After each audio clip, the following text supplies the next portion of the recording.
नमस्कार दोस्तों, स्वागत है आप सभी का स्टडी विद एमसी चैनल। दोस्तों, आप लोग जानते हैं कि उत्तर प्रदेश में भर्ती की बौछार हो गए। यहाँ पर आप लोगों के लिए आप लोग जानते हैं कि 60,000 प्लस पदों के लिए यूपी पुलिस में भर्ती आ गए हैं।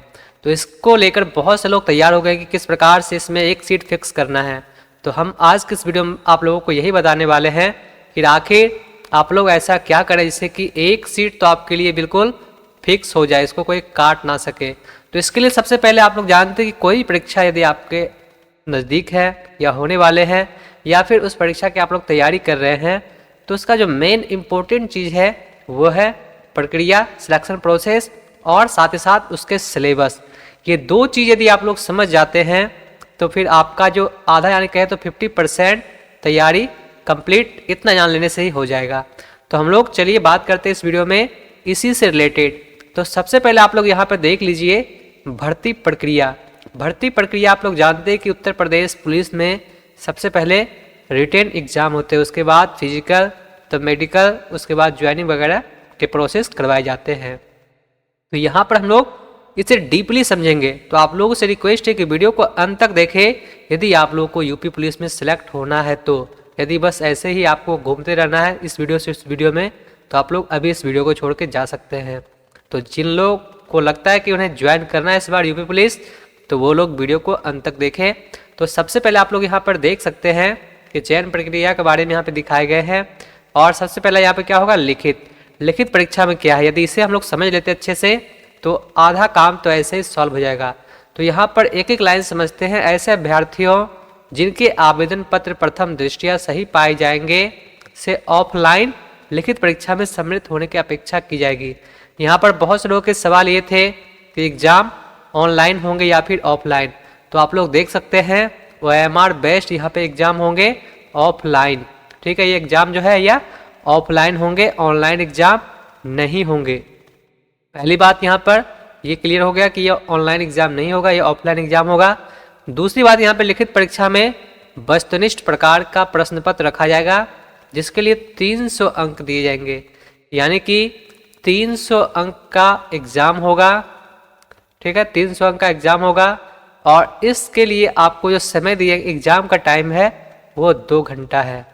2 घंटे का एग्ज़ाम है और इस लिखित परीक्षा में 4 विषय होंगे।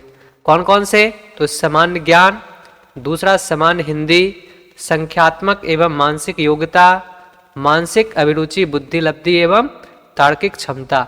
यानी कि सामान्य ज्ञान से रिलेटेड क्वेश्चन, हिंदी से रिलेटेड क्वेश्चन, मैथ और रीजनिंग से रिलेटेड क्वेश्चन इसमें पूछे जाएंगे।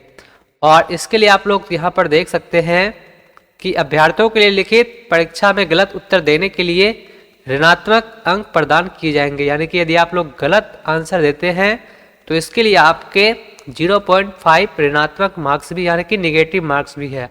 ठीक है, इस लिखित परीक्षा में कुल 150 प्रश्न होंगे। यानी कि 150 प्रश्न है, प्रत्येक प्रश्न के लिए 2 अंक दिए जा रहे हैं। फुल मार्क्स यहाँ पे 300 का एग्जाम है। यदि गलती करते हैं तो 0.5 यहाँ पे काट लिए जाएंगे।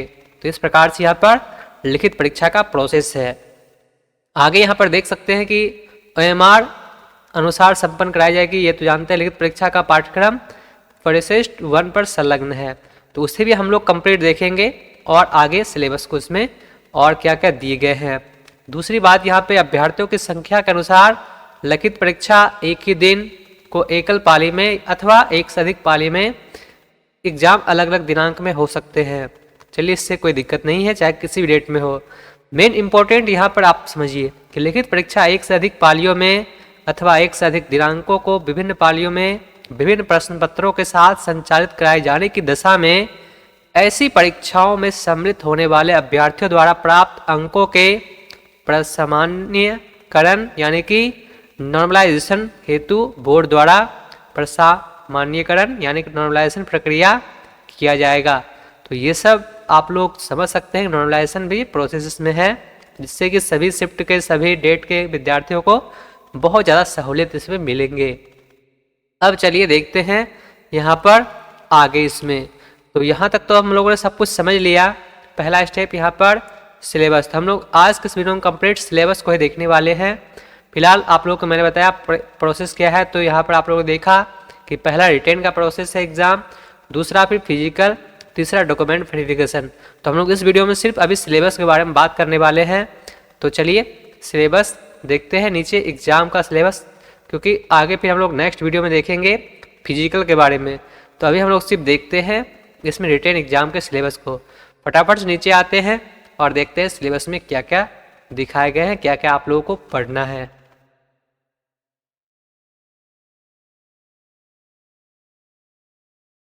तो यहाँ पर आप लोग देख सकते हैं लिखित परीक्षा का पाठ्यक्रम यहाँ पर दिखाया गया है। समान विज्ञान जनरल नॉलेज से क्या क्या पूछे जा सकते हैं यहाँ पर दिखाया, जैसे कि समान विज्ञान, भारत का इतिहास, भारतीय संविधान, भारतीय अर्थव्यवस्था एवं संस्कृति, भारतीय कृषि, वाणिज्य एवं व्यापार, जनसंख्या, पर्यावरण एवं नगरीकरण, भारत का भूगोल तथा विश्व भूगोल और प्राकृतिक संसाधन, उत्तर प्रदेश की शिक्षा, संस्कृति और सामाजिक प्रथाओं के संबंध में विशिष्ट जानकारी, उत्तर प्रदेश में राजस्व, पुलिस व समान प्रशासनिक व्यवस्था, मानवाधिकार, आंतरिक सुरक्षा तथा आतंकवाद, भारत और उसके पड़ोसी देशों के बीच संबंध, राष्ट्रीय तथा अंतर्राष्ट्रीय महत्व के समसामयिक विषय, राष्ट्रीय तथा अंतर्राष्ट्रीय संगठन, विमुद्रीकरण और उसका प्रभाव, साइबर क्राइम, वस्तु एवं सेवा कर, पुरस्कार और सम्मान, देश, राजधानी, मुद्राएं, महत्वपूर्ण दिवस, अनुसंधान एवं खोज, पुस्तक और उनके लेखक, सोशल मीडिया कम्युनिकेशन, यानी कि इन सब टॉपिक से रिलेटेड जनरल नॉलेज में क्वेश्चन पूछे जाएंगे। उसमें करंट भी मिक्स है, नेशनल इंटरनेशनल दोनों, तो इन सभी को भी इसमें आपको कवर करना होगा। तो ये आप लोगों ने समझ लिया समान विज्ञान का क्या है सिलेबस। अब हम लोग देखते हैं समान हिंदी से क्या क्या पूछे जा सकते हैं। तो समान हिंदी से यहाँ पर देख सकते हैं हिंदी व्याकरण का मौलिक ज्ञान, हिंदी वर्णमाला, तद्भव, तत्सम, पर्यायवाची, विलोम, अनेकार्थक वाक्यांशों के स्थान पर एक शब्द, समरूपी भिन्नार्थक शब्द, अशुद्ध वाक्यों को शुद्ध करना, लिंग, वचन, कारक, सर्वनाम, विशेषण, क्रिया, काल, वाच्य, अव्यय, उपसर्ग, प्रत्यय, संधि, समास, विराम चिन्ह, मुहावरे एवं लोकोक्तियाँ, रस, छंद, अलंकार आदि इनसे रिलेटेड क्वेश्चन होंगे। तीसरा अपठित बोध, प्रसिद्ध कवि, लेखक एवं उनकी प्रसिद्धि रचनाएं, हिंदी भाषा में पुरस्कार और विविध से रिलेटेड क्वेश्चन इसमें कुछ पूछे जाएंगे। तीसरा यहाँ पे है संख्यात्मक एवं मानसिक योग्यता। तो इनसे यहाँ पर क्वेश्चन जैसे कि नंबर सिस्टम से हो सकते हैं क्वेश्चन, यानी कि संख्या पद्धति से, सिंप्लीफिकेशन यानी कि सरलीकरण से, डेसिमल एंड फ्रैक्शन दशमलव और भिन्न से, height common factor and lowest common मतलब मल्टीपल यानी कि एचसीएफ एलसीएम से रिलेटेड क्वेश्चन यहाँ पे पूछे जाएंगे। अनुपात, समानुपात, प्रतिशतता, लाभ हानि, डिस्काउंट, छूट, साधारण ब्याज, चक्रवृद्धि ब्याज और भागीदारी।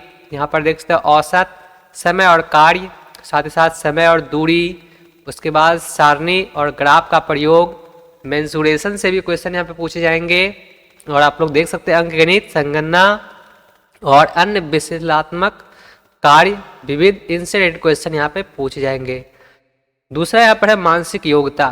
तो इसमें तार्किक आरेख, बहुत सारे इसमें प्रत्यक्ष ज्ञान का बोध, शब्द का रचना, संकेत संबंध विश्लेषण, व्यवहारिक ज्ञान, बहुत सारे इसमें रीजनिंग में यानी कि क्वेश्चन होते हैं। तो इनसे ये सभी इसमें पूछे जाएंगे।